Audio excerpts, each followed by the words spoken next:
don't even know where to start with this one. So last time you were on was with Michael, if I remember correctly. Right? Yeah, you haven't been on since. Okay. So, I mean, technically, all you've done is travel the last, 6 months, right?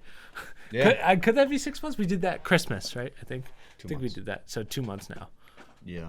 Oh, yeah. So no way it's 6 months. Yeah, but, definitely not 6 months. yeah. So keep this microphone. You have to keep a little closer to you. If you want to lean back, that's fine. But Okay. last time you leaned back too too far. much and you weren't I even. don't know. I on like screen. this seat. The range of motion on this lean back is amazing. I wish my one in Miami did this. It doesn't beat Dad's. Dad's does a full. Which Dad one, upstairs? Yeah. Have you ever sat in that one? No. You sit back and that feeling when your chair's about to Oh, slip. you're about to fall out. Yeah. It's about to flip over. Dad likes that. I don't know why. This one gets back there though. This one's I don't know. That was Michael's old chair. I like this But one. Dad can literally go 90 degrees. Dad could sleep in his chair if he wanted to. I believe it. Yeah, I don't know how he does that, but I like a good comfortable chair. As much as I like that chair, the gaming I one don't that I like have, those ones. Matt has that a one.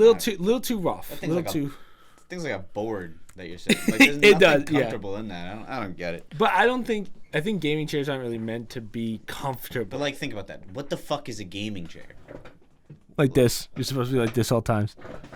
Okay, but if you want to be like that, there is no back support on that I chair know. that is forcing you to be in this Right. position. So just get a comfy chair anyway. I think gaming chairs are the biggest scam.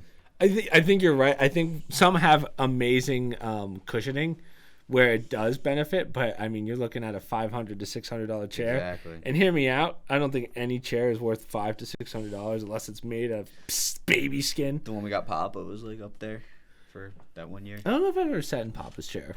I have to think about that. Maybe I have. I have. That thing is fucking comfy. Is it? It's 12 layers of leather or something crazy. Dad got it for him for Father's Day or his birthday. Or something. See, I feel like if you were to blindfold me and go through chairs, I don't think I could tell the difference, honestly. I think you could. As long as you're not getting spina bifida from it, you're good. So I think it's like the equivalent of sitting in the Honda versus sitting in a Ferrari. You could tell. you think so? As soon as you sit in it, you're like, Oh, this is a nice chair. it's all right, this is a nice It chair. reminds me of those old Italian guys that are like, "Oh, this is a nice chair." It's not leather, it's Alcantara. It's something a little nicer. It's fine. I'll be moving a lot, I'm sure. Yeah, that's fine. Just keep it close to you, because this one you have to, unlike my mic, you have to talk into that one, which is kind of a little annoying, but I like that mic. It sounds a lot better than this one, in my opinion. This one's more like if I had, what I would do. So next time Michael's on with you, let me rotate this a little bit. Switch mics? I'll switch this one because this one's like a cone. That one's like I like precision. It's a good idea. Yeah.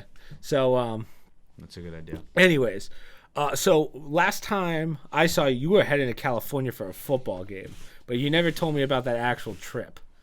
This is where. So the reason one of the things that we do for the podcast is Kenny leaves the awesome stories out so my parents don't hear them. Yeah. So that's what this was for. That there weren't too many awesome stories in LA because I was only there briefly. But what happened Give me the was- time period. How long were you there for? Two nights. 1 day, 2 nights? Basically. I Okay. forget. It'll come back to me as I tell the story. I leave Jersey. We go to Miami for New Year's. I have a girl from Penn State who said she's going to the Caribbean the week before New Year's, and that she had a 7-hour layover in Miami on her way back the day before New Year's as a New Year's Eve night. So I was like, all right, yeah, instead of just having the 7-hour layover, just stay over the night of New Year's and then leave the next day. And we agreed upon this. So I was like, all right, I got plenty of time in Jersey to get back. All I got to do is be back before New Year's Day, before December 31st, and I'm good. I have a 5 a.m. flight January 1st. She can figure it out on her own. How to get to the airport. You're on your own. Don't steal my shit. Danny's Yeah. there. So I remember it's the 30th, and I see her Snap story. She's already in Miami International Airport. And I'm like, oh, okay, she's back early. What the fuck? It doesn't tell me anything. So all of a sudden I get a message. She's like, yeah, I just was beefing with all the people I was with in Puerto Rico or something. So I dipped out early. So I was like, all right, let me replan my New Year's then, because I had this all nice and scheduled. So Marshmello and Khalid are performing at somewhere in South Beach. It's called Fontainebleau, something like that. Fontainebleau, I think. It's a nice hotel in South Beach. They have this big venue in the back with a pool in the middle. Marshmello's there. Yeah, you know that Fountain Blue. Yeah, it was a cool venue. Basically, Matt and I get fucking wasted. Like we get so banged up at Fountain Blue. We go with our friends, Scott, his brother, the 3 girls we hang out with. Our boy Ryan was there, Steve was there. It was a good time. What about Ned? Was Ned there? Ned was not there. Ned was in Minnesota for New Year's. I was hoping he'd be there, but he was not. Kind of worked out that girl wasn't there because then I would have been like occupied with her. Instead, like Matt and I were just like competitively drinking, and like obviously talking to girls that were there, but we reached the point of no going back after. I don't know if I can say this on the podcast, but before we left, dude, I was chopping up Adderalls with my 2-foot machete. It was so funny. It was so funny. I'll show you that video later. But that was good. Yeah, so we leave Fountain Blue at like 2 a.m. My flight's at 5 a.m. We get back to the apartment maybe 3:30. I'm like, all right, I'm not going to go to bed. So Matt and I just drunk talk till 4:30 when I call my Uber. I get to the airport 4:30. I don't even know what time, but I'm on the plane at the right time. I make it to my flight. I'm like a vegetable already. Like I am just in pain. I wake up on my flight that's supposed to be landing in Houston in 3 hours. It has been 5 hours, and I'm in Dallas. Is this the one that you were stuck on the tarmac for? Yes. So 5 hours, I'm in Dallas. I'm supposed to be in LA by 11:30 a.m. their time. Right. So it's 4 hours behind us, and you know you're flying into it. So you're flying back in time essentially. So yeah, so like I should have been there at 11:30. It's like I don't know what the fuck time it is, but it's been 5 hours and I'm landing in Dallas. I'm supposed to be in Houston. I wake up, I'm like, what the hell is this? Like, what's going on? They're like, oh, we ran out of fuel on the plane and we couldn't land in Houston, so we had to refuel in Dallas. We sit on this fucking tarmac for another 4 hours. So you're sitting literally in an airport chair. No, in an airplane chair. In an airplane chair. They turn I'm sure it's first class too, right? No, they turn off the engines to save more fuel. And just the heat coming, like AC's off now. So the Dallas heat is just microwaving. It's like an oven in this thing. And I am a vegetable. Like I am hungover. I slept through them giving me a fucking cup of water. Like I'm down bad. We finally get off the airplane after a few hours because none of the gates were available to like have us pull up. They're just like the actual planes that were coming in were scheduled like pretty perfectly. So we had to wait for one of them to like fuck up so we can get in. Finally get in. We get off. They're giving us no details on how we're going to get the fuck to Houston. Walk around the airport. We got to clean. We unfortunately you guys stayed on the airplane for too long, so we have to actually exchange the crew. No, the crew. Oh, the crew. The crew has like a time limit. They can't be on a plane longer than like 10 hours or something. Probably union something. Yeah. Exactly. So they had to restock with the new guys. Then I'm sitting there. I don't have a boarding pass because I was so drunk I just like probably lost it on the plane. I'm on the verge of freaking out because like I'm just lost in Dallas. I have a layover that I've already missed, a layover to LA that I've already missed. So I'm scheduling new ones on my phone. I'm in like I booked this seat like last minute, so it's like pretty far in the back. There's no outlets. I don't have my laptop. Like as soon as I get off, I plug in my phone, quickly try to grab a flight. We have no idea when this next flight to Houston is. Eventually, after like 2 hours of me like freaking out because I can't get a boarding pass, I'm like I call mom. I'm like, Mom, there's nothing you can do about this. I just need to rant. Like this is going terribly. When I get really stressed, my hands turn purple. Yeah. And my hands are turning purple. And I actually did like a really really good job of like. Because I hadn't been in an... Were you with Manny at this point? No, I'm fully alone. No, I'm alone for all of this. Oh, okay. Yeah, no. So Manny didn't go to California. Manny did not go to California. Oh, okay. No, Manny went the fuck to bed after I left. You know.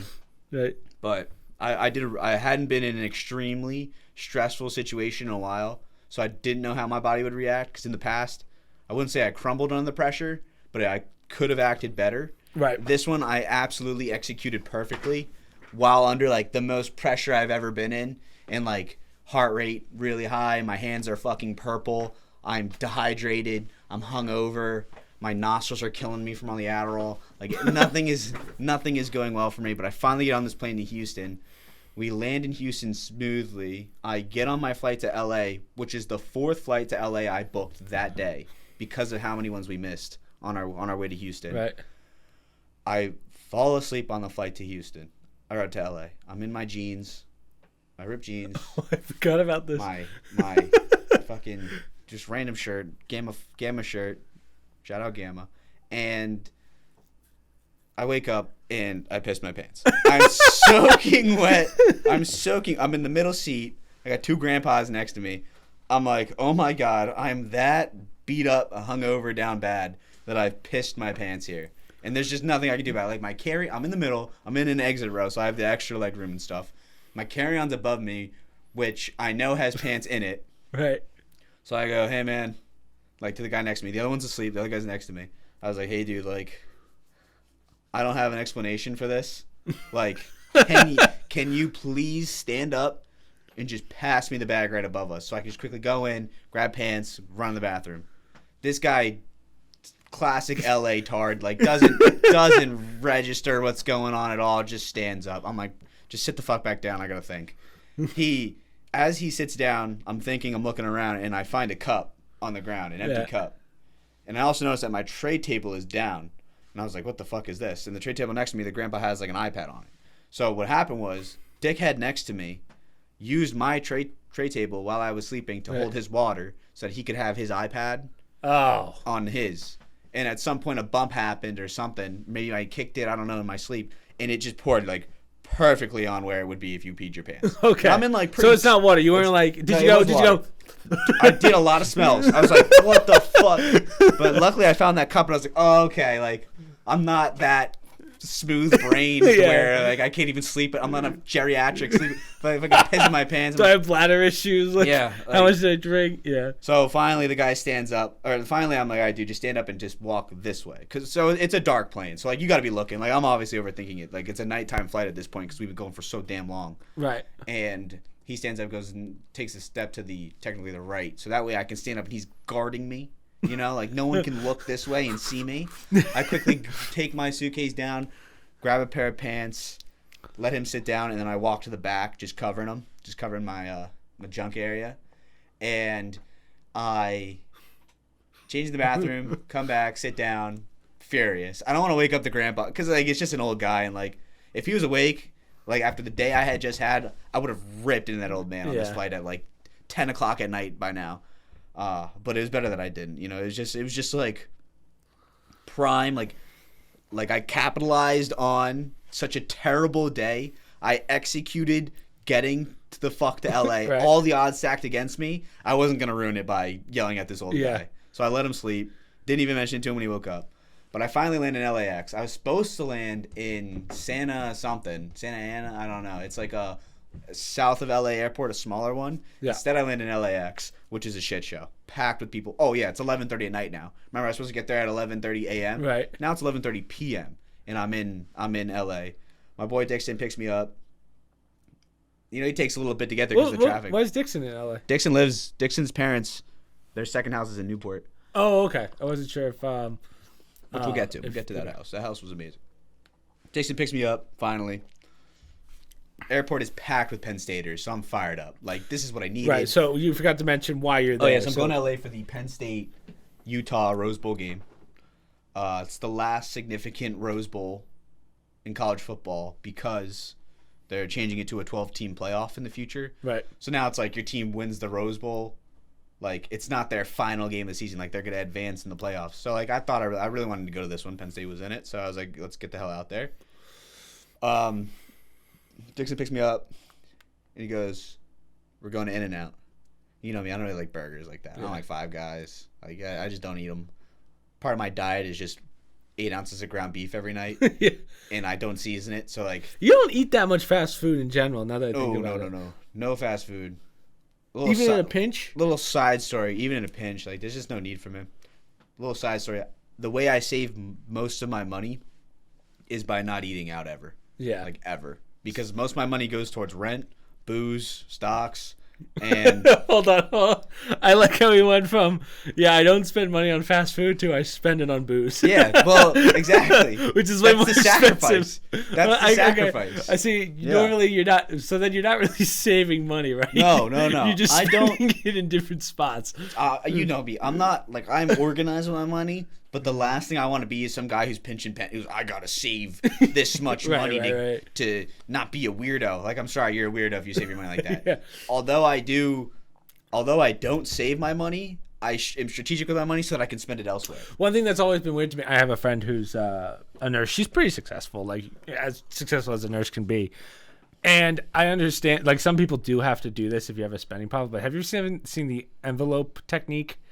So basically, people will say they'll write in an envelope grocery money, bar money, whatever, and then they put their money in that way. But it's just so weird to me because I'm decent with money in the sense of I don't spend that much anyway, as you know. So I don't really worry about I don't have to budget that. Yeah, understood. Like obviously you know what you're going to spend in a month. Exactly. Yeah. Well, so it's just weird seeing someone do the envelope system. I guess in some ways I kind of do that because I buy the same exact thing every single time I go to the grocery store. Right. But that's just because you know your schedule. Exactly. I know exactly how many eggs it takes me last week. My bread. I know 2 loaves of bread. How much ground beef? How many chicken breasts? And that's all I really eat. Rice. So, see, I think if you had $1,000 right now and you can use that in the month, in the week I should say, 2 weeks, whatever. You know how to budget it. Yeah, you'll go. Yeah, I know that this goes to this. I mean, people literally get 5 envelopes. So take 200, put it in one envelope. Yeah, that's a bit much. It's a little weird. But like my roommate, for example, Matt, he eats fast food very frequently, at least once a day. Like really, Matt? At least. So I don't know what his weekly expenses on food, but I've gotten mine under $100 a week just by how strategic I am. Yeah, I feel like buying I can in do bulk, that pretty easily too. Eating the same shit every single day, like it makes it easier. And now, portioning just a small, $100 a week. Put that aside for I don't have to put aside obviously, but mentally I know that's how much I'm going to spend. I have so much more money that I can now spend on alcohol on the weekends. Right. Like it's a crackhead thing to think like that, but it's that's how I got to do it. I'm not. Right. You're not. I'm not saving money, but I'm managing my money so that I can get banged up on the weekends, so I can afford a flight, to LA, stuff like that. Yeah, I see what you're saying. Because originally LA, I was gonna go with this girl, some fucking bitch, and she, you know which one it is, this tall. You met her in Penn State. Yeah. Yeah, we don't have to talk about that. Honestly, that just pissed me off. Yeah. I was gonna meet her out there. She bailed on me. She ended up going too, and some other girl was like, "Oh, did you see her there?" I was like, "No, like I wasn't looking for her. I didn't know she was there. We were originally gonna go." So she went with either family or some other person. Don't know. I literally don't give a fuck. It doesn't affect me at all. But as you're talking about it, I know, but I wasn't mad that she bailed because whatever. I'm going anyway. I'm gonna bring one of my boys who's already out there, right. And now I don't have to pay for a hotel room with her. I can just stay with Dixon. Right. We're gonna have a kick-ass time at this game. Oh, you did stay at his house. I did stay at his place. Oh, okay. Yeah. Let's go back to that part of the story. Dixon picks me up and says we're going to In-N-Out. I'm not the biggest burger person, as you know. We get to In-N-Out. The margins were ridiculous. It was $4 for a quad patty burger, Chris. That's what I called Dad immediately. I think Dad told me this. I said, "Dad, you couldn't imagine how cheap this burger is. Was it a good burger? Why? Was it a good burger? I don't know. I don't eat burgers like that. I eat ground beef with no seasoning with a fork. Anything. I throw on a skillet. Anything to me tastes good, $4 for this burger, though, tasted amazing. Yeah. Oh, my God. It was so good after that whole long... I swear to God, I go downstairs the next, that morning. Dad's, crunching numbers in the kitchen. Dude. He's like, Kenny just told me. I did, 18 hours of travel with no food. At one point in the Dallas airport, I got Annie Ann's little... pretzel bites with a Sprite because that was the only soda they had. And I don't drink any soda. It's probably $12. I only drink soda here. Yeah, it's probably I don't even know. I just was so beat up. I needed I need to bump a carbohydrate from Dallas airport. Right. We finally get to Dixon's house and I get a quick tour.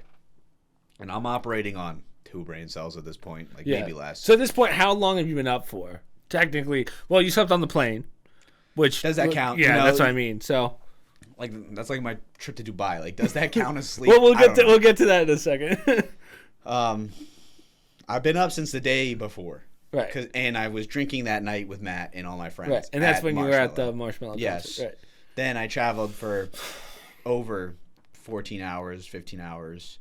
then I still had to drive all the way from LAX to Newport Beach, which wasn't close. It was like an hour and a half with traffic. And we stopped for burgers. But when I get to Dixon's place, like, obviously I want to see his place and I want to take it all in because it's a gorgeous place. Right. But I'm just so fucking tired that, like, he's giving me a tour and I'm trying to focus and pay attention because, like, I actually really want to see, like, it's a very nice house. It's a 1-story house with an open layout in the middle. So it is this, dude, like, maybe 4 times the size of our basement, maybe even 6. The open 1, 2, you know what I mean? Yeah. Like it is that open with this humongous kitchen. Like, the kitchen's part of the living room. But how big's the TV? As big as they go. It was the fucking That's huge TV. He has a patio in the back with heaters in the ceiling, with shrubs in front and a view of the ocean. There is a glass. I don't know what the word he used was. It was a rich people word. that it's like a forest in the middle of the house. So picture that. So okay. Picture like the house is a donut, a square donut. In the middle, there's this thorn bush that looks straight out of fucking Dr. Seuss, with another succulent tree also out of Dr. Seuss.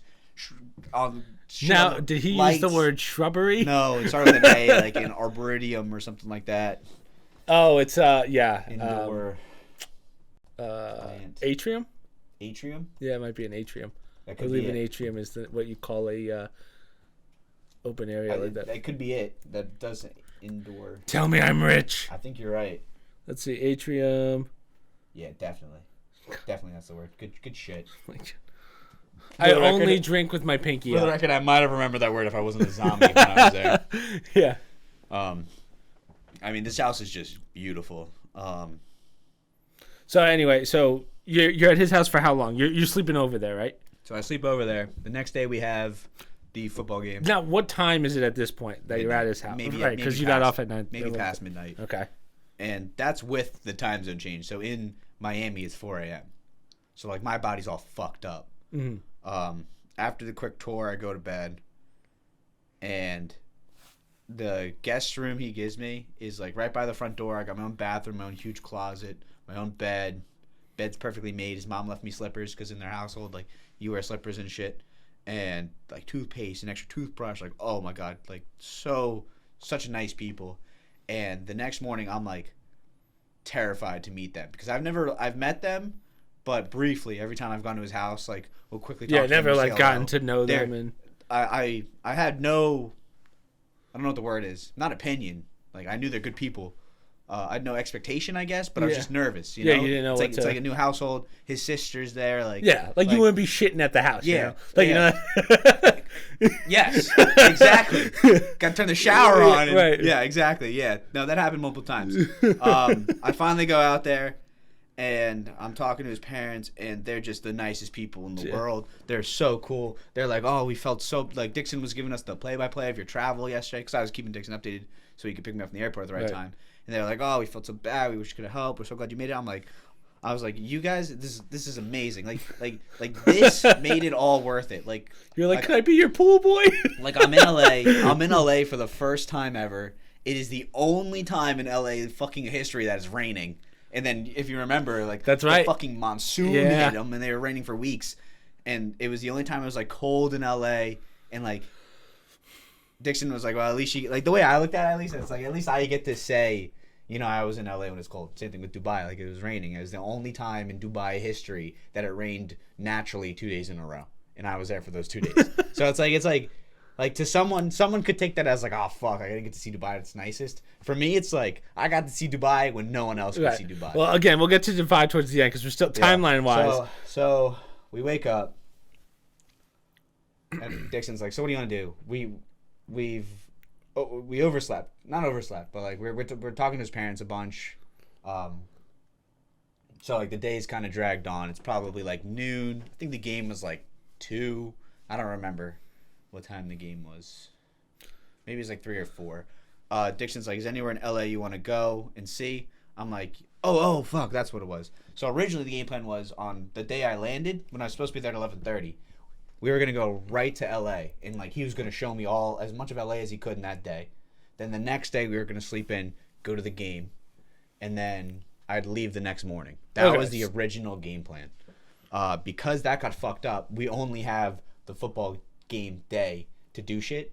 So he's like, "Is there anywhere in LA you want to go?" I was like, "I want to go to the Rocks on Sunset Boulevard, because there's that lyric in Kiss Kiss by Machine Gun Kelly where he goes, 'Drop me off at the Rocks on Sunset.'" Right. So I took a picture of the Rocks on Sunset. It's like right by Beverly Hills. And I put it on my story with tagging Mike, because Mike loves MGK as much as I do. I know you like him too. And I said, "Drop me off at the Rocks on Sunset." And I took a picture of the building. It's a cool building. Then we toured around Beverly Hills. We just looked at these like insane houses, beautiful houses. And then we went to the game. We show up to the game, and we're in our Penn State gear. I gave Dixon a Saquon jersey from Johnny. Shout out Money Team Laps LLC. And He's wearing his shirt before. And I gave Dixon the Saquon jersey. Johnny dusted some frat kid for that jersey, if I remember correctly. It was either that jersey or it was the suit jacket. But Johnny smoked some kid in the face for it. We go to the game, and I buy tickets in the Utah section. So immediately I feel like a big fat idiot, because maybe it was 3/4 of the stadium was Utah, because it's a lot closer, and then one corner of this oval circle stadium is just white. It's just Penn State white. It looks so sick over there, and I am not in there with Dixon. We're not diagonal from it. We're next to it, so we can see it. Oh, you didn't even have tickets next to Dixon? No. Dixon and I are in the Utah section, but 3/4 of it is Utah. So picture the four corners of a football field. Right. There's the Penn State end zone. This corner is Penn State. This corner, and this corner, and all in between is Utah. Okay. We are in this corner of the Penn State end zone. Mm-hmm. The Penn State section is in this corner of the Penn State end zone. Okay. So I can look over and see them all, and I can participate in the chants a little bit. But you've been to the Penn State. Everyone's just like, you've been to. You came to this. Was it the whiteout or the stripe out? You came to stripe out. Michigan State. Yeah, I believe so. I came to two though. You got to experience. Yeah, the pit game too. You got to experience like being in the Penn State chants, getting the pom pom. Yeah. Like everyone's going strong. I think exactly. Some kids sleeping next to you on the floor. Yeah. Like it's just funny shit. Dixon didn't go to a college football school. Right.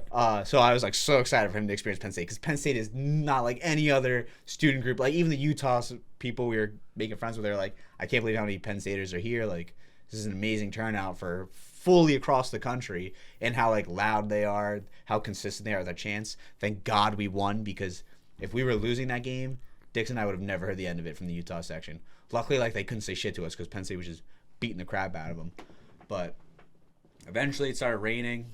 We left a little bit early, and we had a big walk to the car. We get in the car, Dix goes, "Oh, by the way, we still haven't eaten today. It's now like 7 o'clock at night. Right. We didn't even eat." Dixon goes, "Yeah, by the way, like, it's my sister's birthday today, and we're going to this nice Italian restaurant for dinner. My parents want us to meet us there." And I was like, "Dude, like, I didn't realize I was robbing you from a family event." No. Yeah, I was going to say, I was like, "Dude, like, if it was just, like, you didn't have to come with me to this game. Like, it's your sister's birthday. Like, thank you for coming, but, like, oh, you should have told me. Like, I wouldn't have, I don't know, I probably would have grabbed her a ticket or something in the game." Yeah. We get to this Italian restaurant. We're sweaty. How old's his sister? Younger? She just graduated college. Oh, okay, so she's a little younger. Okay. So she went to USC, which is in LA. Mm-hmm. We showed up to this Italian restaurant in our Penn State gear, sweating. I was wearing a hat all day, and I, like, when I take a hat off, my hair's always fucked. Yeah. Luckily, the only time in my life this ever happened, after wearing a hat all day, my hair is perfect. It was just fine. So we get in. DeMar Hamlin has a heart attack. That's the news on TV. That's another thing we'll talk about. My fantasy football. We do. They take us to a back room of this restaurant where it's essentially in the kitchen. Mm-hmm. One big ass table, because they couldn't fit 5 anywhere else. This restaurant is like a dim lit, like Italian, classic Italian, to each other, comfy seats. We're in the back room of this, where they put a table in the kitchen, like in the fucking kitchen, like they're running food next to us and shit, with a plasma screen right behind us, like a huge TV. Dixon's dad's here, Dixon's mom's here, his sister's here, Dixon's here. I'm at the head of the table. I'm at the head of the table. Oh man.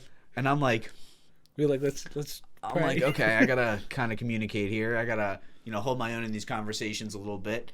For the viewers, Dixon's family is Chinese. Obviously amazing people, like I said. Their English is very good, but their English is, they're obviously... Oh, really? So I was going to ask that. Like, how deep-rooted is his family in the Chinese... I could be wrong. I'm pretty sure both parents are from China. Then they moved to Canada. Oh, wow. Yeah, so they speak English well. Yeah. But it's obviously not perfect, Yeah. So it's like there's that little bit of a disconnect in between. See, because when you were talking about the house and the slippers and stuff, I was like, oh, wait, do they still follow those Chinese traditions? So they are... like once removed, maybe twice removed. Here's another one. So when they order food, it's not you get your own meal. Everyone gets something, you all share it. Right. So I didn't know this, but at the same time, I kind of felt like that was the direction it was going by the way they were wording it. So I get the chicken parm. They get all these different pastas and, little small pizza dishes. They're like asking to share, and you're like, no. No, it wasn't like that. Like once I picked up on it, but it was just tough because I was still kind of recovering from the nights before.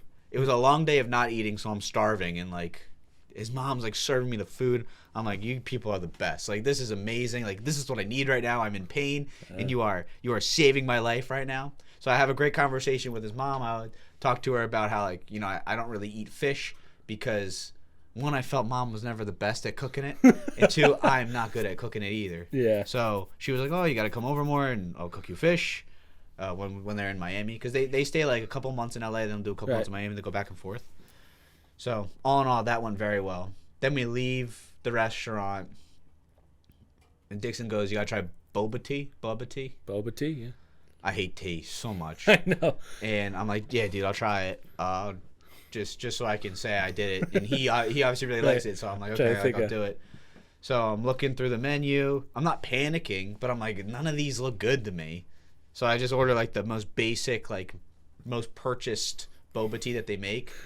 And like, I was just thinking, dude, what are these balls in my mouth?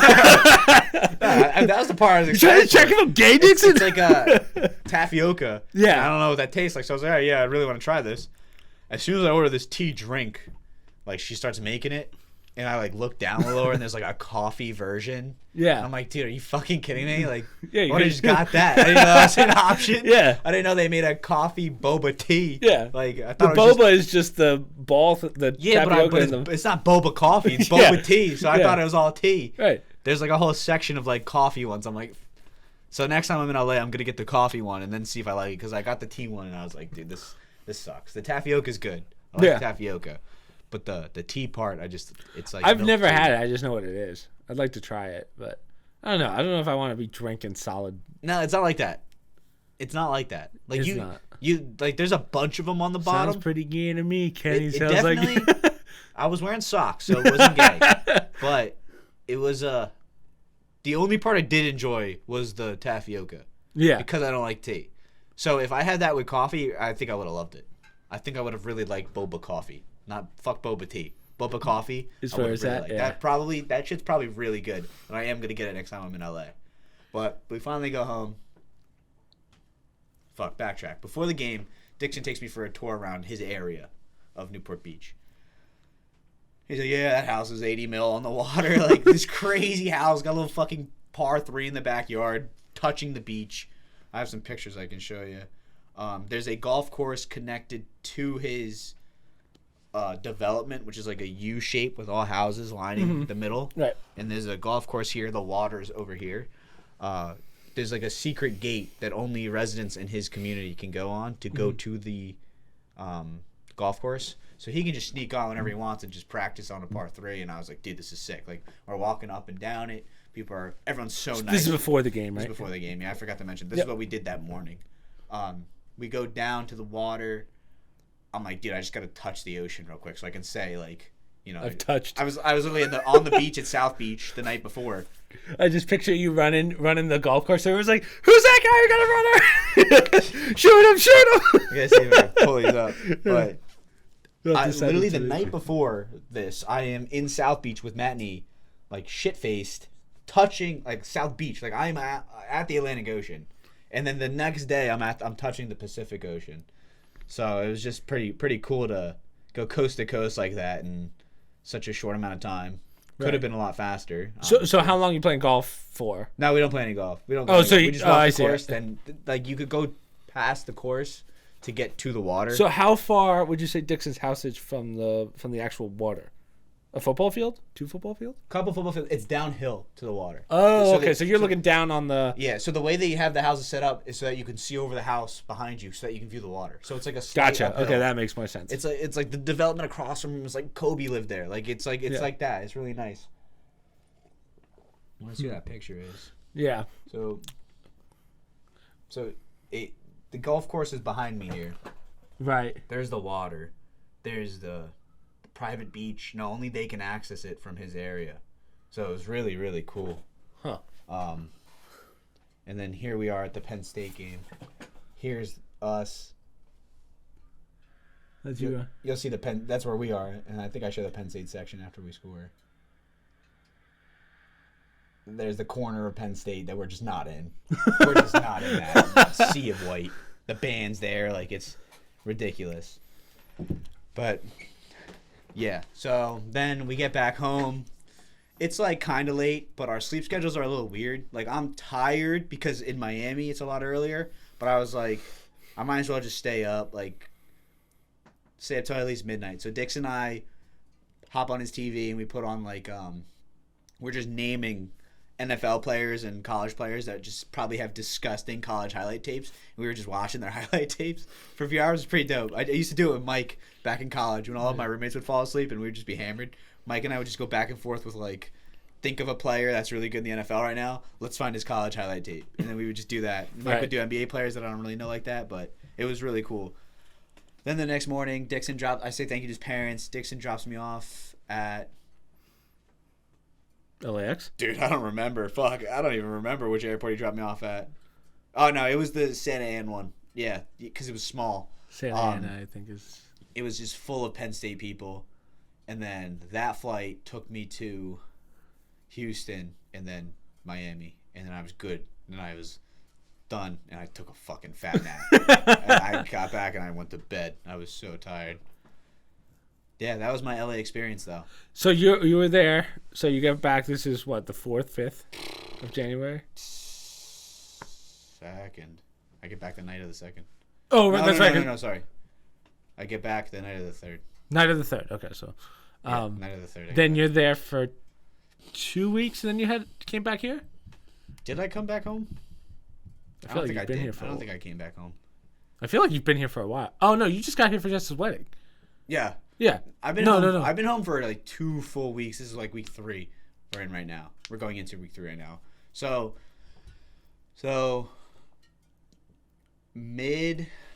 check the date. I'm trying to think here because I got it. You've been here for a while. Yeah, I have been. I have been here for a while. So let's see. What date was this? This was mid-January, January 14th. My friend Teeks Taylor, who came to the wedding, she came down. Call her Teeks? Teeks. She's Teeks. That's her nickname. Really? TK. Taylor Kelly. She goes by Teeks. Oh, okay. That makes sense. She comes down. I was like, nah, I don't want to talk about that part. I wanted her to come down because I was going to have someone else come down, and I was like, this isn't right that this person's would come down before one of my sister comes down, you know? And it kind of worked out because that person kind of bailed on it. So I was like, all right, good. I don't look like an asshole if I do this. Taylor, please come down. Like, you have a 3-day weekend for President's Day, I think. Oh, no, MLK Day. I was like, come down. We're going to have a kick-ass time. Taylor comes down. It's the coldest weekend in Miami history. Like, it's like freezing cold. It's cloudy. It's cold. We have a good time. I take her to... I'm trying to give her like as close to the Miami experience as I can in 3 nights and in cold weather. Not easy to do. She lands Friday. Dix and I pick her up. Take her back to my place so she can change her. How much is Dixon traveling? Dixon travels just as much as I do, because when he goes to LA and back, he also goes to like all of the Virgin Hotel locations for work. Recently, it's been New York City. If I'm here this weekend, I'm gonna invite him because I'm pretty sure he's up here this weekend. I'm gonna invite him to the house with. Yeah, you have to. Yeah, you have I want to. I'm just not sure if I'm gonna be here. I might go back because I have obligations in Miami this weekend. Ned's cousin plays hockey at University of Georgia, and they're playing FIU in Boca Raton. And I told Ned I'd go with him to the game. We'd see his cousin, and his cousin was gonna come out with us. But like, if work needs me here, like I gotta stay here. And then if that's the case, Mike's coming home. I'm gonna have Dixon come down. Like it'll work out. Yeah. But what was I saying? So Taylor comes down Friday night. What was that? Oh wait, hold on. Yeah. Okay. Oh no, it wasn't. Saturday night was that night. Okay, so Friday night we go to this bar called Blackbird. We pregame at Ned's briefly. Not all the boys are going out. A lot of them are saving each other for the next day, Saturday night, because Meek Mill was performing at one of the clubs in South Beach. We'll get to it. So I take Taylor to Blackbird. Blackbird's like the bar you go to when you're just defeated for the night. Like it is just game over. The night's done. You didn't find a girl. Just defeated for the night. You didn't find a girl at any other bar. You go to Blackbird. You bring the boys, and you find a creature to go home with. Like you're just defeated. You're like it's over. You fucked the it up. all-time low. 4 other bars. Like my original plan for the night was, all right, we're gonna bar hop all the bars. In Brickell, because we have like 4 or 5 like good bars to go to. Taylor takes a while getting ready. My friends are like, let's just go to Blackbird. Like basically giving up. Like you go to Blackbird, you gave up on the night. Like you're just going to Blackbird to get fucking wasted. And that's what we did. We had a good night. I have some good pictures from that night. She had a good time. We go back. We go home. She goes to bed, I go to bed. We wake up the next morning, and I give her a tour of Brickell, because now it's daytime, she could see. Show her the water. Same tour I did with you. Walked her the water, and we walked that path around the water. Then I showed her the Brickell City Center Mall, which is like an iconic spot in Miami. I don't remember what we did the rest of that day. But at some point... Oh, we went to Ned's pool. Ned has a I think pool. I saw the pictures of that. It was cold. It was really cold up there. Because like I said, dude, it's like 50 degrees in Miami. And it's crazy wind. Ridiculous. So it feels like it's like freezing. Now, what's interesting about the wind there is I remember when we were there, you can see some of the buildings like... Yeah, some people say that. I don't know. I felt like I felt it. You do think you feel it for sure. I don't know if I ever actually felt it. Scott says he does. Maybe it's because I'm not used to that height. Yeah, maybe. Yeah. Scott's on the 66th floor, and he says he's felt the shaking before. Yeah. The swaying, I guess I should say. So that night comes around. My boys Chad and Cole are in Brickell. They usually live. They're in Fort Lauderdale, is where they live. I don't think I met them. They're my buddies from Penn State. They have a drop shipping company that's very successful, and they love the party. They fucking love the party. His name is Chad. Here's a funny story about Chad. We had midget wrestling at Penn State at the basement of the bars. They set up a ring. Like, midgets are dead-ass wrestling in front of us. It starts off... What is this, Wolf of Wall Street? It starts off, and they're like, we need to do the Pledge of Allegiance, but we don't have a flag. Chad is my 6'4" friend, 6'5" maybe. He's in a full American flag suit. Like, suit, jacket, suit pants. So the whole entire bar does the Pledge of Allegiance to Chad. It was so funny. I'm like across the room. Grant Burton's on the other side of the room. I look over at Grant like, are you seeing what's going on right now? Oh, Grant was there. Grant knows. No, this is at Penn State. This is Penn State. We're like juniors for this. Like, I'm looking at Grant like, this is the funniest shit I've ever seen. This whole entire bar. Like, we just transferred up from Altoona. This whole entire bar is doing the Pledge of Allegiance to Chad. It is hilarious.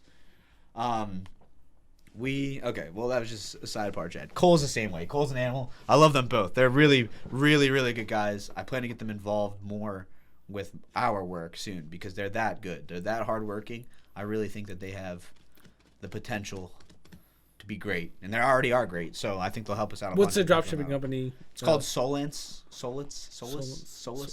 They sell Solace, like the SOLACE. Maybe that's Solace, like the sun. SOLACE. Yeah. Yep. Solace bands. They sell Apple Watch bands that are much more comfortable, cheap and affordable. Definitely check out their website. Mm-hmm. SolaceBands.com. Yeah, definitely link them. Where's my promo code, boys? Promo code Pancake. All their stuff's like buy one get one free, or buy 2 get the third one cool. free. So they have an awesome site. They work really hard on it. So they're down there. You're showing them. So they're in Brickell. They're like, hey, we're here if you want to get dinner with us. And Taylor and I are like hungover from the night before, like that midnight hangover. We're trying to just quickly eat a sandwich, you know. So I was like, hey, like, I'm going to Meek Mill tonight over at, I forget if it's at a club called Story. And I was like, you guys should come. I'm going to a pregame at the Panorama. I'm gonna ask my boy Scott, who lives there, if you guys can come, and I'll let you know. But and they're like, do you know of any steakhouses in Brickell? We want to get a really nice steak while we're here. I text Ned. Ned gives me the name of an Argentinian steakhouse in Brickell. I send it to them. They're now distracted for an hour. I have about an hour to make sure they can come to this pregame. Talk to Scott. Scott is immediately just like, yeah, come on, tell them to come. I was like, oh fuck, I overthought that. I was like, I mean, just 2 dudes pulling up. I don't even know if they have more guys with them. Like, I'm just like, yeah, they're just gonna come pregame, then they're gonna come with us. And they did. They show up. We're getting hammered at Scott's. So I have 2 shot glasses in my life that mean very, very much to me. One of them is Taylor's Maryland shot glass that she got her freshman year at Maryland. She left it at Matney's beach house one summer, right. And Matney and I brought it to Miami, and we've used it every weekend. And the other one is this Barcelona glass that a girl got me while she was at Barcelona, and it means a lot to me. I've kept it at Scott's since I've been in Miami. Taylor's finally in Miami. I can't wait to show her. I have your Maryland glass. This is where we drink with it. We get to Scott's, and neither shot glass is anywhere to be seen.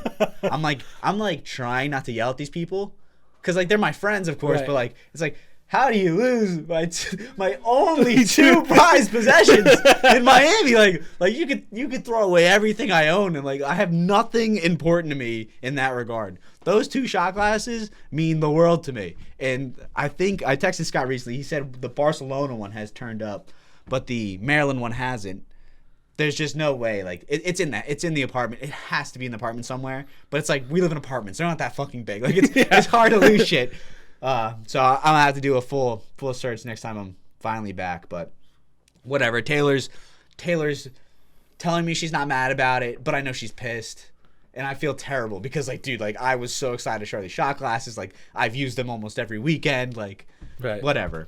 We go to Story after getting banged up, and yada yada yada. I'm an inch from Meek Mill. like me, Chad Cole dab up Meek Mill from inches away.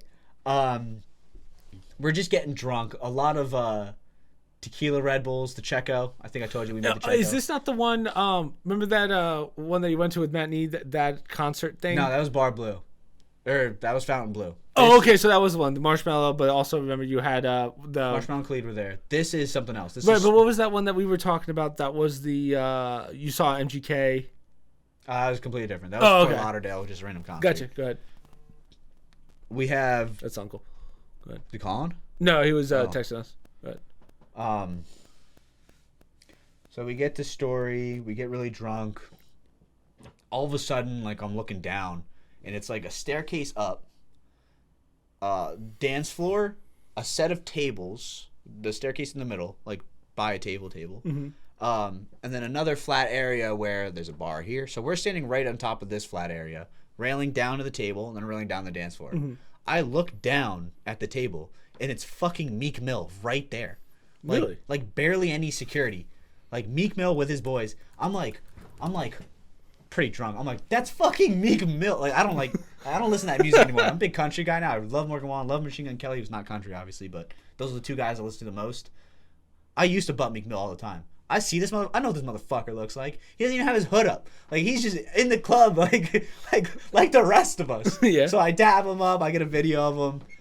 Chad and Cole dap him up. We're like looking at each other like, is this real right now? Like Meek Mill's like right here, like no security. Like I can beat this man up if I want. Like he's like right there. Even though he's 6'2" and probably beat all you guys up at once. But go ahead, continue. I mean, I got Chad and Cole with me, and those guys are threats. Oh, that's right. Those guys are threats to society. But no, Meek was rolling deep with his boys. But they were like drunk. They were like drinking. Like there was no security there. Like they were just drinking, having a good time before he was gonna go on and perform probably. Right. So we wound up staying till like 2:30 a.m.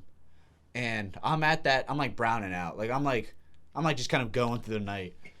When all of a sudden Taylor starts yelling at me at the bar or at the club, and like I'm like, fuck, what did I do? Like Like, well, like I don't remember. Like I wasn't even like around her the whole night. Like I was letting her do her thing. I was doing my thing. Like I was like, shit, was I supposed to be keeping an eye on her? Like, but that's not even the case. Like I'm always subconsciously like it was like when I see her go off with a dude, like I like give her a thumbs up. Like is everything okay? She'll give me a thumbs up back, and like I'm sure I was doing that because I was doing that the night before. Right. Every time I go out with her, I do that. She knows I'm gonna be doing that.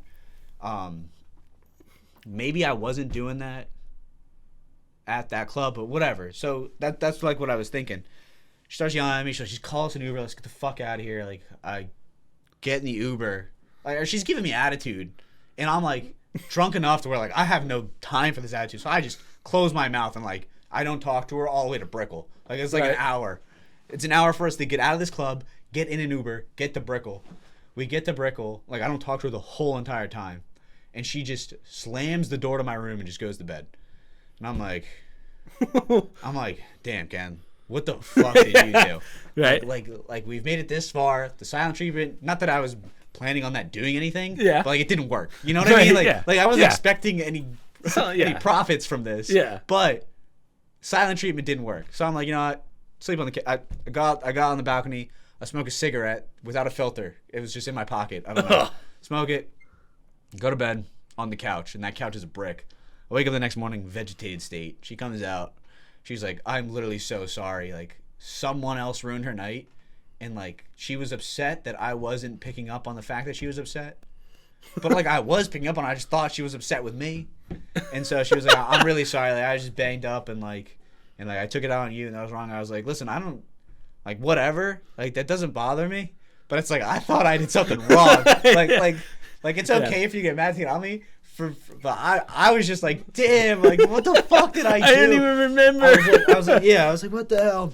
I just remember dabbing so up. So that was weird. That was weird, though. That was the first time she'd gotten like that around me. And, like, I don't know. I don't let, you know me, like, I don't let girls kind of give me attitude like that. I'm like, the same way. I don't fucking have time for that. I'll leave you in the dust. Like, I'm we'll never speak again. But she's like my little sister. So, like, for her to do, and she's never done that to me before. So it's like, for that to happen, I was like, what the fuck did I do wrong that could have caused this? Right. And there was just nothing. I didn't do anything wrong. Like, I'm with you, though. Like, I don't have any patience for that shit. Exactly. And it's like, especially if that was like a girl I like just met at that bar or something like that. Like, I don't know. That was weird. That was very strange. But then the next day was Sunday. We had Monday off. Sunday, I don't know what we did Sunday. When is this? Oh. This is like January 16th? 16th? 15th, 16th. So we go to Rick's house to watch the Dolphins playoff game. Rick's house is amazing.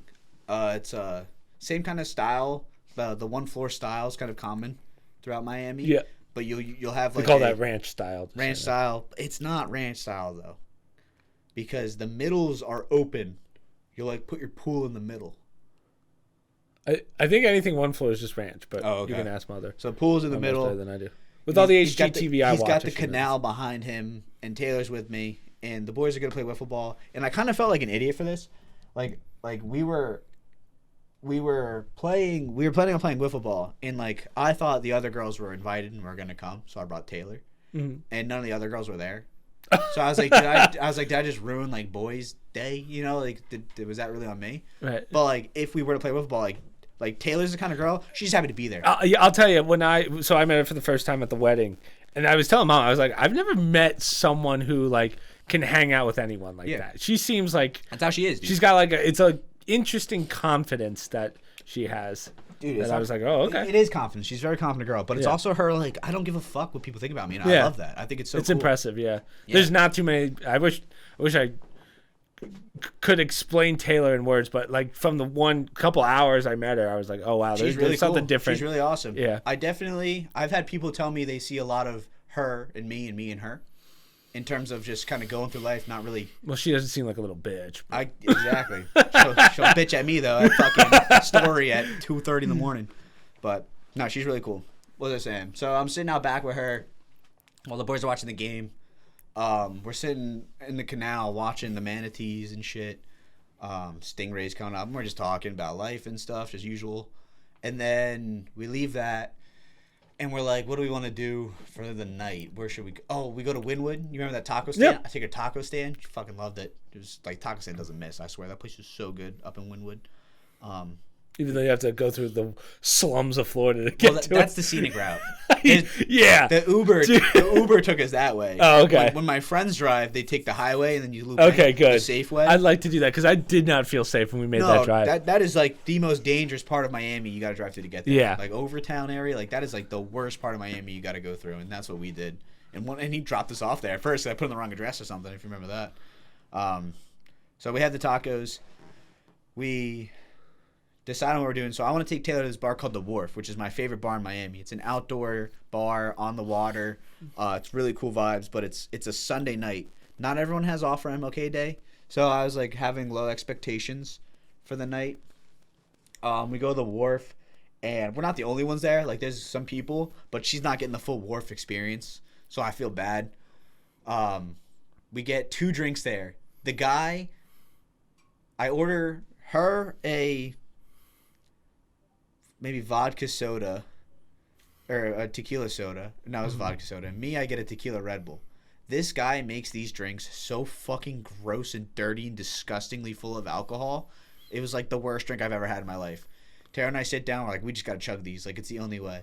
She goes, all right, on the count of 3, we're going to chug them. I body mine. She takes like 2 sips. I'm like, are you kidding me? Like, I was like, you bitch! So I go to the bar to go get another drink, trying to avoid that bartender, but it's an empty bar. He immediately locks eyes with me, so I got to go up to him.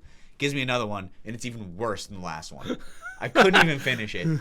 I go and I get Taylor just a full-on cup of soda. Just like the soda water? Yeah. So that she could dilute her drink. So she was able to handle hers. I couldn't even finish mine. We leave the wharf, and we go to this bar called Sugar. It's a rooftop bar, really fancy, really, really nice. It's the kind of place you like kind of take a girl on a date, kind of. I call up Ned. I'm like, yo, meet us at Sugar. He meets us up there. It's like this beautiful rooftop, like enclosed in glass, like big New York City vibes, kind of. Like you can see all the skyline, like all around you. It's big 360. Chill out there till maybe midnight. Then we go home. Ned goes home. Taylor and I go back to our place, trying to figure out if we want to keep going out. We start talking, and we start drilling shots of Casamigos. About 2 hours go by where, I'm not even kidding, maybe every 10 minutes, Taylor and I took a shot of tequila. Right. And we're like, let's just fucking go to Space. Like, Space is like a club in North Miami. It's like 2:30, 3 a.m. right now. We go to Space, and it's like dead. Like, there's barely anyone there. Like, this humongous club is sectioned, pushed into like a very small area of people. I'm sorry, we just Ubered all the way up here, and this is just not it. Like, whatever. We go home. It's like 6 a.m. Go to bed, and wake up the next day. I take her to the beach. Yeah, she got the tan. I got to show her like the private beach where I took you and Mike. Really cool. I actually didn't go with you. If you remember that. Yeah, you didn't. Yeah. So sea turtles laying eggs. Like it's really cool. But then we flew home. And I basically immediately had to fly to Dubai. Wow, really? Was that quick? I was supposed to fly to Dubai the next day. Man, why did I think that? But it got pushed back 2 days. Huh? I don't know why I thought you were here for like a full week before. No. Huh. Maybe. I don't think I was. I don't know. The timeline's. I landed on Monday, and then Tuesday night we were supposed to leave, or Tuesday morning we were supposed to leave for Dubai. Yeah. Then it was Tuesday night, and then Wednesday morning we wound up leaving for Dubai. That's right. Yeah. So you got in on that. You're right. Yeah. Okay, that makes sense. So that sucked flying to Dubai because, I mean, there's only so much I can say about it. Yeah. So let me just premise this one. So Kenny went to Dubai, which I'm gonna have to do in a couple weeks. We're doing a huge deal over there. We're on a lot of NDAs, so we can't really talk about it, but we're making huge plays, like life-changing plays, big cool stuff. Huge stuff. So there's definitely certain things Kenny cannot talk about, but from what you can talk about, you got to at least tell us about that fucking plane ride. So it was 6 or 7 hours to London. I don't even remember if we had a layover in London. So what time? I totally forget. So you wake up. I wake up at like 6. Boss picks me up at 5. Boss picks you up at like. Wait, 6. I thought that was like a 4. I thought you were up at 4. I don't remember, dude. Yeah, see, this was like 2 weeks ago too. So I think it was 6:30. I woke up. He was supposed to be there at 7. He was getting there at like 6:50. And luckily, Dad, my phone fell off my bed, So my alarm was vibrating, but I wasn't feeling it. Right. Luckily, Dad came in my room, woke me up. It's the only time the boss has ever shown up early, and it's that time. Like, when is he ever early in anything? Right. Like, luckily, Dad saved my ass there. I get in the car, and he immediately hands me the phone. He's like, get us tickets. I'm like, are you kidding me? Like, we're driving to the airport. We're gonna get tickets. So I get us the tickets. We get on the plane. We get through TSA pretty easily. I have clear, so I can just shoot through that stuff. Right. We get to London. London's like a weird... So how was the 7 hours? Did you just sleep through it? Right. No, so that flight we were like, okay, we're not going to sleep through this one. We're going to sleep through the next one because the next one we'll get to Dubai in the morning, Dubai time. Right. For us, it's 9 hours behind. Right. So that way you would have just woke up with... Yeah, Dubai. Woke up with the city Dubai. So our first flight to London is an empty plane. Boss and I are in the back of this plane with... So it's not a double-decker, but it's a 3-seater, 4-seater, 3-seater. So it's a big-ass plane. Right. That's the one you'll probably take. Now, you'll probably take the double-decker, but... we have the whole entire back, 150 seats to ourselves. So we're not sleeping in this one. So I'm just like reading my book, doing some work, talking with him a little bit. I took one of the 4 rows to myself. He took one of the 3 rows to himself in the window. We're like next to each other though, so we can talk easily, and he'll like show me something on his phone or show me something on his laptop, vice versa. That goes on for 7 hours. Smooth plane ride. Wasn't bumpy, that one. I don't remember it being, but one of them was. I think the way back was crazy bumpy. We get to Heathrow, which is London. It's like a third world country airport. Like, you land and they immediately put you on the tarmac and you get on a bus to your terminal. It's fucking weird.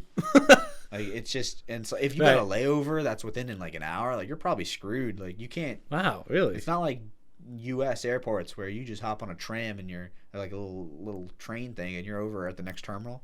It was weird. Like, we didn't walk off the plane. Like, we walked downstairs from the plane onto a bus. Jeez. And there's like 6 buses lined up and they take you to your terminal. And we get there, we get on the flight to Dubai, and it is packed. Really? To the tits. Oh, that's right, with because British motherfuckers. Oh, I'm sorry, I left Thursday. I didn't leave Wednesday, I left Thursday.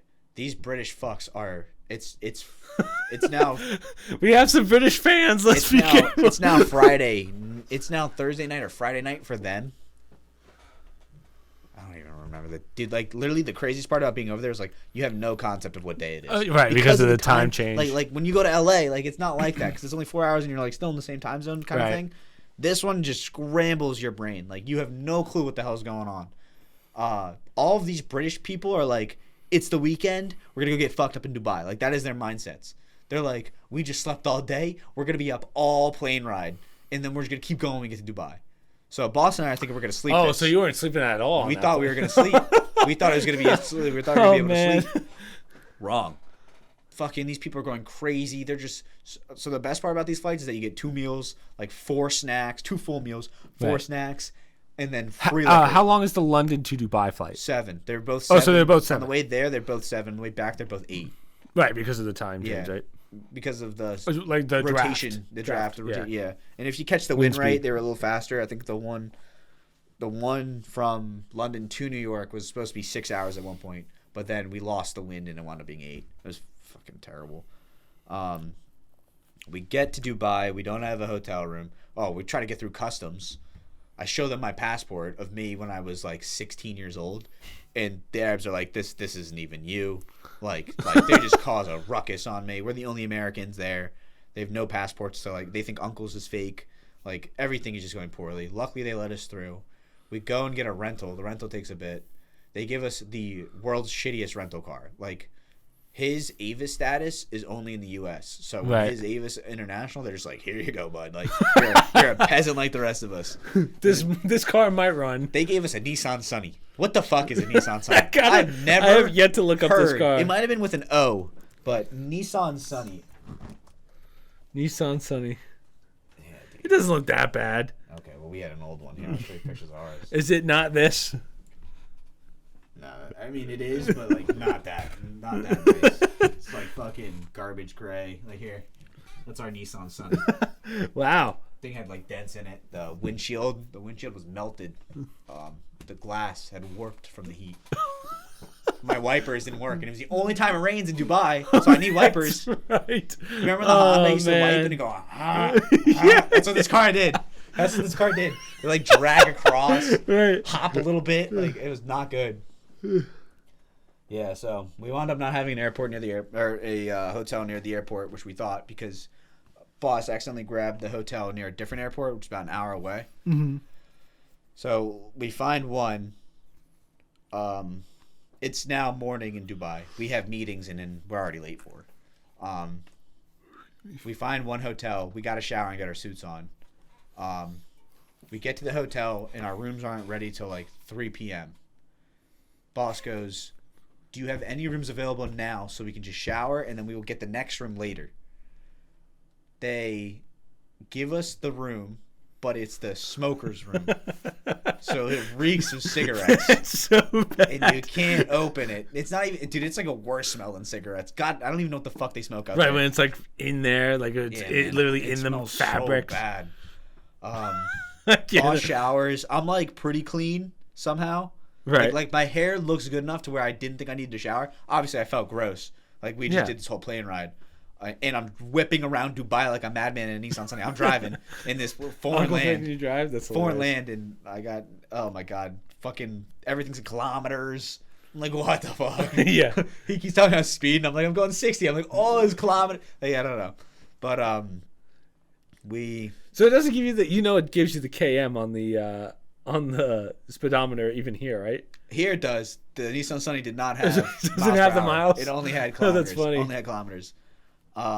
Dude, like, because they don't ever use miles per hour out there, so it's like they don't even probably know it exists, miles per hour. Like, true. They only know kilometers.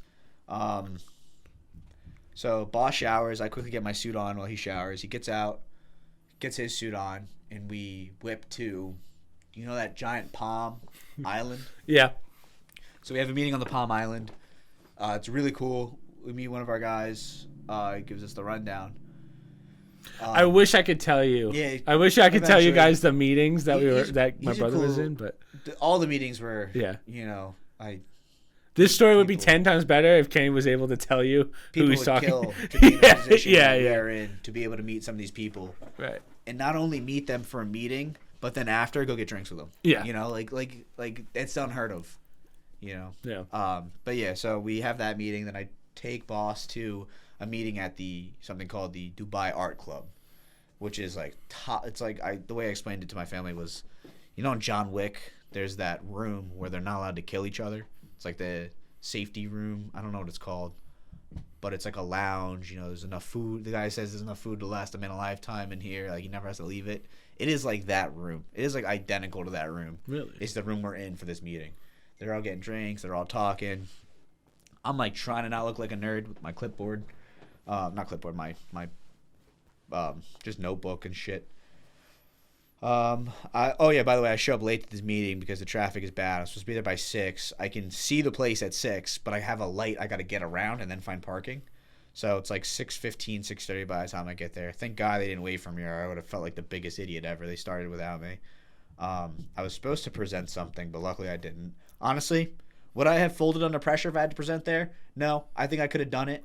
I think I could have got it off. There was one member of royalty there that I told you.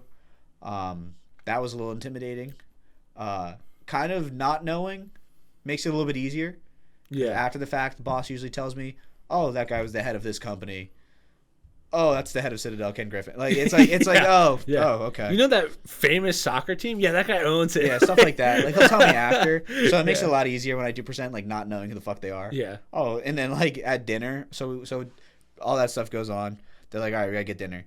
Boss stays with the sheik, the guy from royalty, and is talking with him. Looks at me and goes, "You go with them to dinner."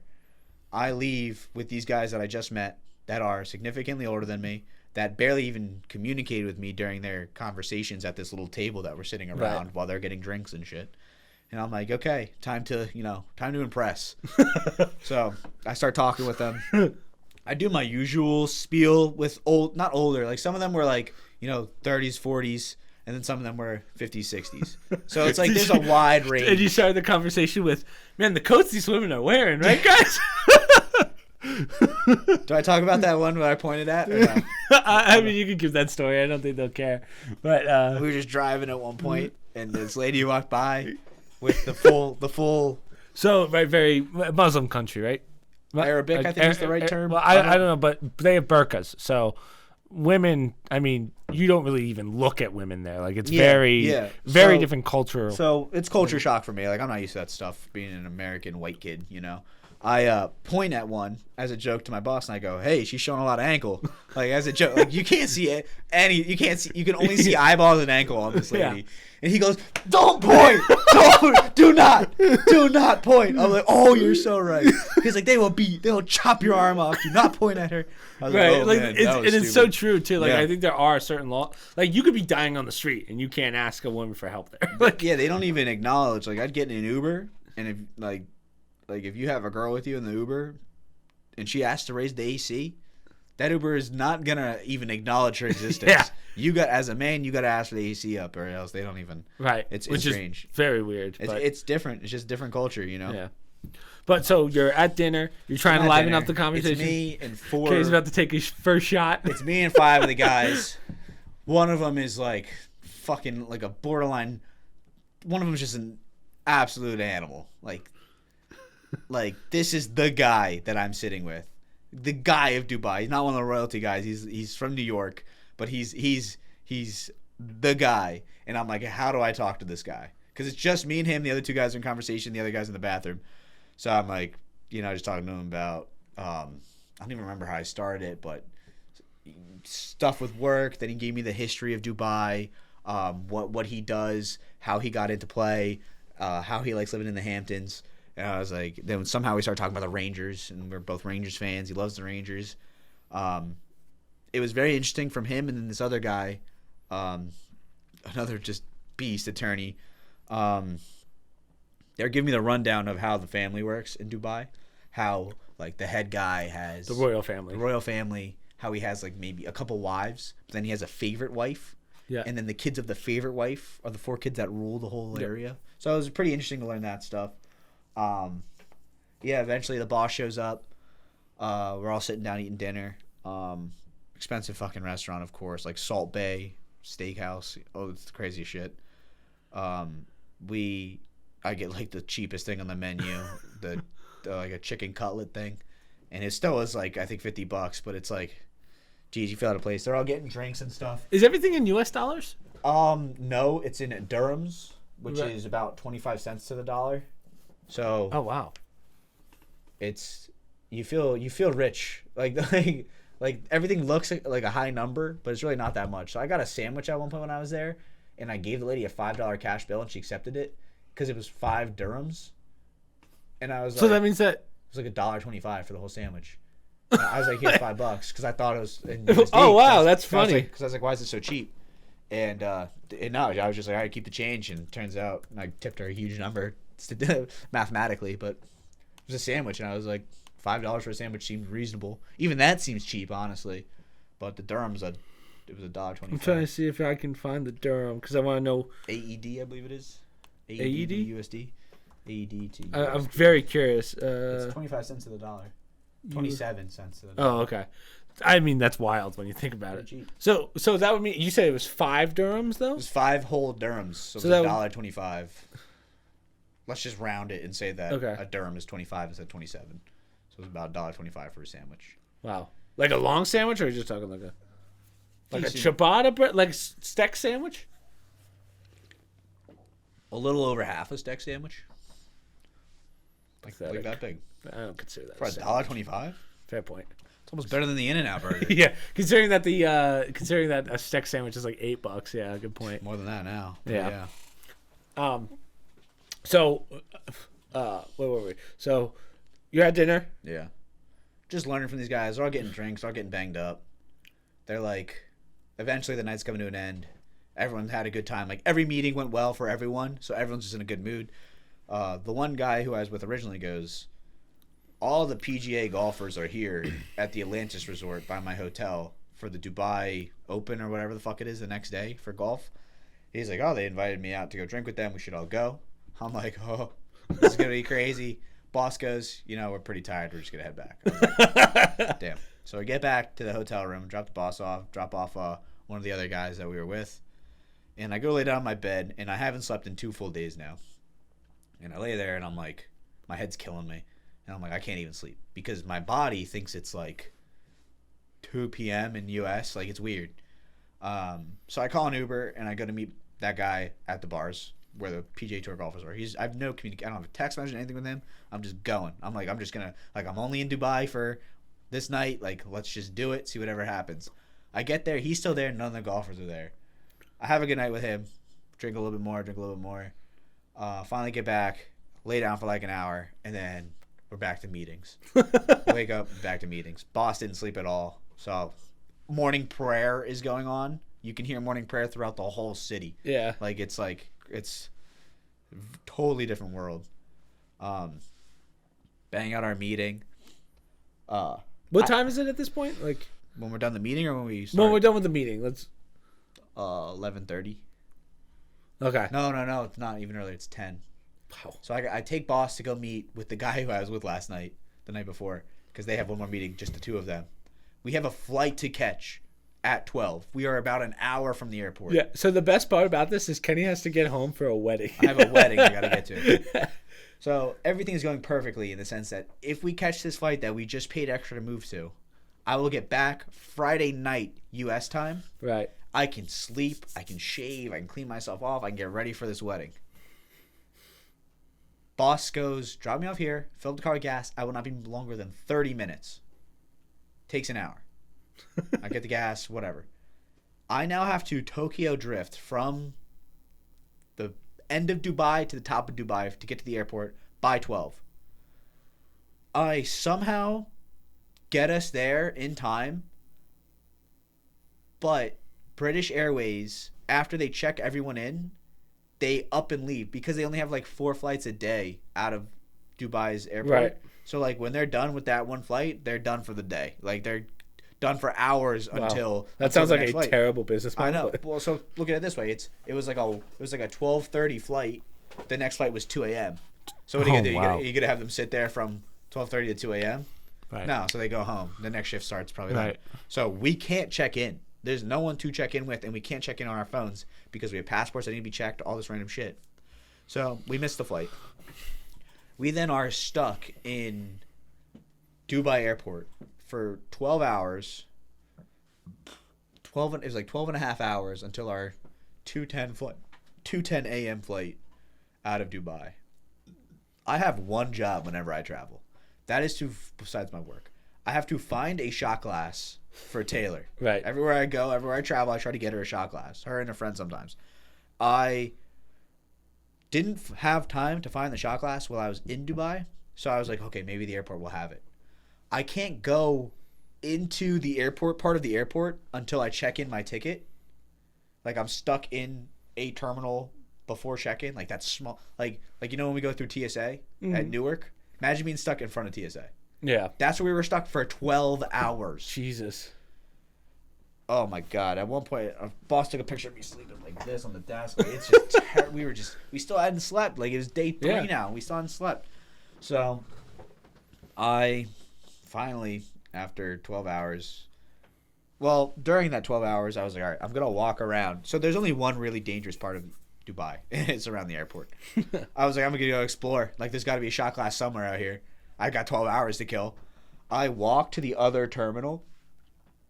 I'm asking them like, oh, is there like a shuttle that'll get me there, anything like that? They're like, no. I was like, can I? They're like, you call Uber, and like you go.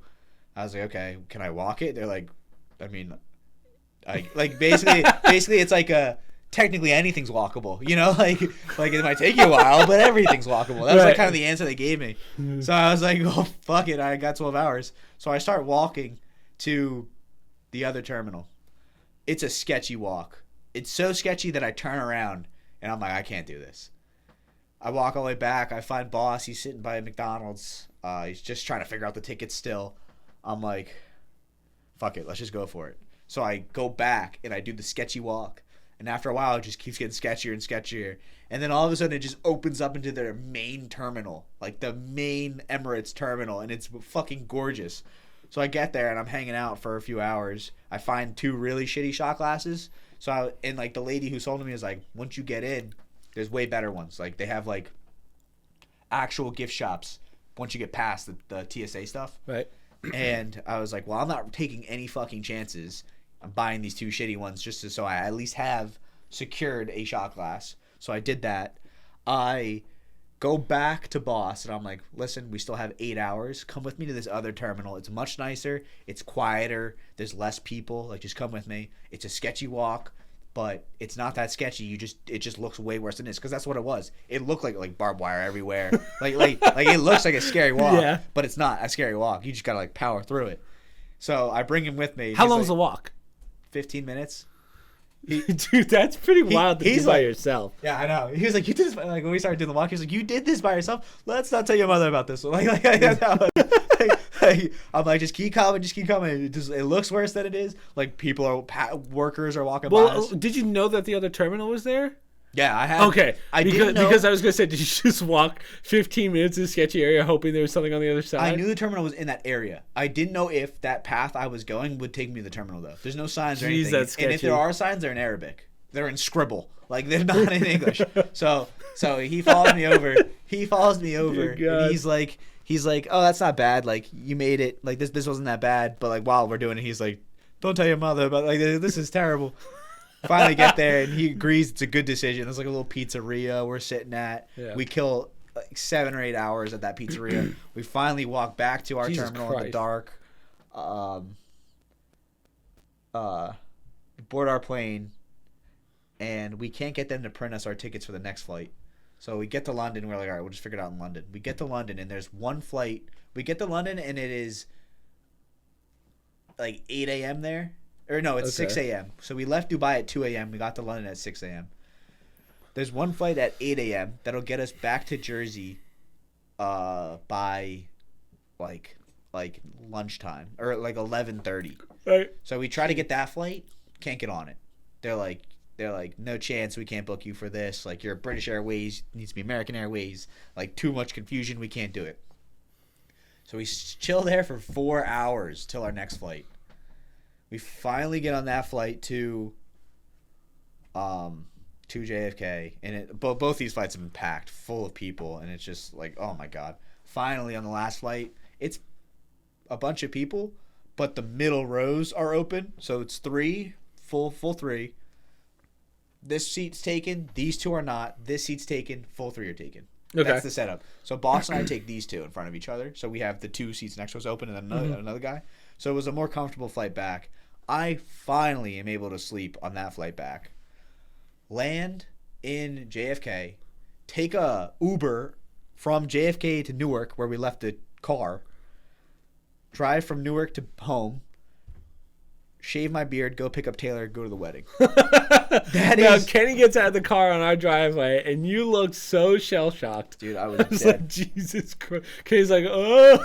The part that people... And Uncle looked fine, of course. The part that people might not understand about our work trips, this one specifically, was that it is as non-stop as it gets. Yeah. Like, I feel like that's like all of our trips. That's how they are, but this one was like 10 times worse because the time zone change, no sleep. Like, it is as nonstop as it could possibly get on a work trip. This meeting's done. Okay, get to the next meeting. While I'm at this meeting, go handle this so that by the time I'm out of this meeting, you pick me up. We're ready for this meeting.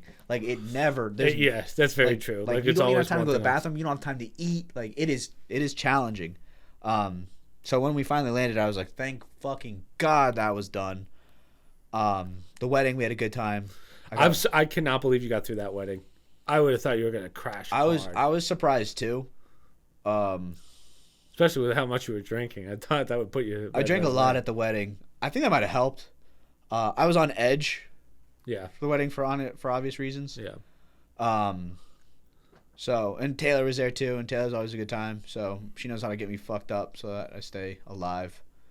Yeah, the wedding went way better than I thought it would. Yeah. I had no an problem. awesome time at that wedding. I'm glad I got to see the cousins. I'm glad Taylor got to meet the cousins. I wish she got to talk with them more, but it was like loud. There's a lot of people there. There's a lot loud. of people. Yeah. There's a lot of people I didn't know. Yeah. It was 200 people, and maybe only like 40 of them Beautiful were family. venue. Yeah. Overseeing Jersey City. We talked about it last week with Mom. Did so. you? That was really nice. Yeah. That was How we really were trying to nice. body block Mom for the cake. Yeah, didn't want Mom falling on the cake.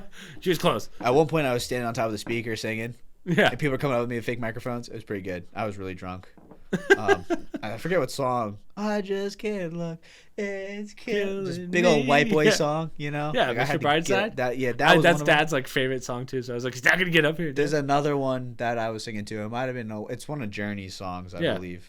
Don't Stop Believing. Was it that one? Oh, yeah. I wish they played Separate Ways because I go in on that song. That's on leg a day. hard song. Yeah. That's not a wedding song, but Yeah. that's a good not- point. That's the that's opposite not of a a wedding song, actually. But man, do I sing that song hard at the gym when I'm squatting. Yeah. Yeah. When I'm banged up, dude, I'm a performer. Yeah. You know? I was surprised. I was like, dear God, I don't know how you're doing this. Yeah. That was no sleep. We're talking, no exaggeration, guys. Gets home from the airplane, maybe 2 hours of downtime, and then Yeah. and then right to a wedding. You can't even call it downtime. I mean, I was shaving, getting changed, and picking up Taylor, picking up a pizza, eating a sandwich, and I was out the door. I was out the door. That's exactly how it went. That's what I did. It's been a while, like 3 weeks for you. Yeah, it was Tuesday into Wednesday. I slept, and then Saturday night I went to bed. That was what my life was. Yeah. Yeah. And then now we're just caught up. I think we're Now I'm pretty much good. caught up. Now I'm good. Now I'm sleeping like a baby. I'm back on my early morning routine, so that'll be good when I go back to Miami. Yeah, my sleep schedule was kind of fucked. So I have to wake up tomorrow at 6, and I'm like, ah, shit. I mean, dude, I've been waking up at 4:30 to get to I the know. gym. I have to by the time fucking. it opens, I'm not used to so waking up at 6, so. You should try to get to bed early tonight. Yeah, I probably will. What's crazy for me is like waking up at 6 is like sleeping in. You know, it's weird. Yeah, fuck that. A lot of people can't say that, but for me, it's like, I'm like, oh, wake up at 6, bet like an hour and a half extra sleep. Like that's kind of way. Okay, that's one more cycle of REM. Like let's go. That's what I said to Mom. At one point, like I would blink in Dubai, and I swear, like I'd get a quick REM in, and I'd unblink, continue on. Oh God, I felt like a fucking zombie when I was out there. Yeah, hopefully tomorrow goes well too. I hope it's quick, but not like crazy. I mean, it's no Dubai, but we just have to go down to Maryland. So. Yeah, Annapolis and back, and then I gotta see either book a flight. Well, yeah, that's the question, right? Because that's gonna be the hardest decision you're gonna have to make. Dixon this weekend, or head on down to Florida, and then we don't know when the next Dubai trip is. Yeah, so I told boss I'd go with you to Dubai, regardless of when it is. Like I can find my way home, and I can find my way to Dubai with you. I don't think he's gonna go if you go. I think he might send you alone, which sounds ridiculous, and I don't think he would do that. Like you'd have to send me, but like he can't go to Dubai. Like it just does not make sense for him to go to Dubai. He doesn't have the time. And he doesn't have the luxury of explaining to, his boss, hey, I'm in Dubai, Other than that, as I said, we're pretty much caught up. Now you just have to figure out what you're doing the next 2 weeks. Yeah. So I want to go to Mardi Gras. So I've been doing a new city every month. I think we talked about this last podcast. Since June, I've gone to a new city every month for at least like a weekend. I'm going to try and do New Orleans for Mardi Gras. Second last week of June, and then February, and then March. I'd like to go to Nashville. I'm trying to get an apartment there that I was gonna rent out.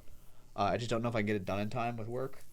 And then I'm supposed to go to Paris in end of March or middle of March. Yeah, so and then you might meet up with us in Dubai, right? In Dubai. That's the plan. So that might be my that might count as my March city, Paris. I've never been there. But I really want to get to Nashville as soon as possible. And I got some friends going, like the second week of March.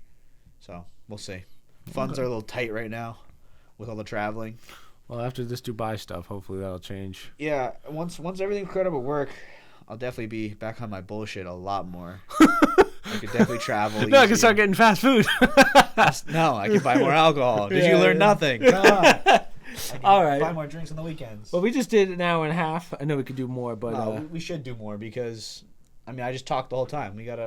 There's stuff we can find. Well, I mean, I have stuff I have to do anyway because we have to prepare for tomorrow. So that's actually like the perfect time. Again, if you're here next week, you and Dixon can do it. Yeah. That'd be cool. I'd like to have Dixon on. I've never really got to talk to Dixon. So yeah. I've only met him kind of in passing. It felt like when I was there. So, yeah. we'll talk to him. But other than that, we'll end it on that because either way, I have to go to bed soon, which is wild to say at 10:30. So the only things I have to promote. So actually, I didn't put out anything today, so there's not much to promote. Just all the other stuff. We're gonna finish up Dead Space. Oh, there's no stream on Monday, so God, the schedule is gonna be so fucking weird. Tuesday, you back to it? Yeah, Tuesday's Hogwarts Legacy, brother. Have you lost? Have you come on? I'm jealous. How'd you get it early? You just pre-ordered it. I pre-ordered it, and then you get the 3 days. Did I get the Black Steed? Of course I did. What does that mean? That's it's like one of those black horses that you get with the wings. When I get it, I'm gonna try and be as evil of a character as possible. I think you have to do 2 playthroughs to get platinum. I'm gonna try and go for platinum on that one. Apparently, it's like I heard you can long. either be like a superhero or a super villain, and I'm gonna try and be like the most villainous. The Voldemort, the second coming of. So I'm only on book 3. I've watched the 3 movies. Just watch the fucking movies. I watched the 3 movies, and I'm on the 3rd book. I haven't finished their book yet. I'd like to finish them all. The movies are phenomenal. I know. I've always liked the movies. I know people gave the movies shit. But everyone says you gotta read the book first and watch the movie. I'm like, let me do it a little different. So I'm watching the movie first, then read the book. So that way it helps me picture it better too. Yeah. Yeah, I don't know how different the books are in comparison. Some people say, "Oh, it's so much better." So far, they are a little different. They're definitely. A little different. Really? Yeah. There's parts that are not in the movie that are definitely in the book. Oh, interesting. I didn't know that. I always thought I was never a big Harry Potter fan until I was forced to watch them in college, and I really liked them. I was like, I like and that was 20 far. years after they came out. I felt like. Yeah, I really like it so far. I could imagine myself as a kid really liking it too. Oh yeah. Yeah, I definitely. It was either that or Twilight, and thank God none of us are gay. Didn't watch Twilight. Didn't watch Twilight. With the glitter, pocket glitter. Glitter. Yeah, the glitter vampires. You don't remember all that growing up? No. No. We were sheltered. Yeah, thank God. Either way, so we will end it there. So as I said, only things I have to promote are all the stuff from last week. I'm going to try and get something out on Monday. This is probably going to come out on Wednesday because there's no way I can edit in time for tomorrow, nor upload it. I don't know what time we're going to be back tomorrow. Hopefully early. Yeah, hopefully. So maybe there'll be a stream, but either way, this video comes out after that stream anyway.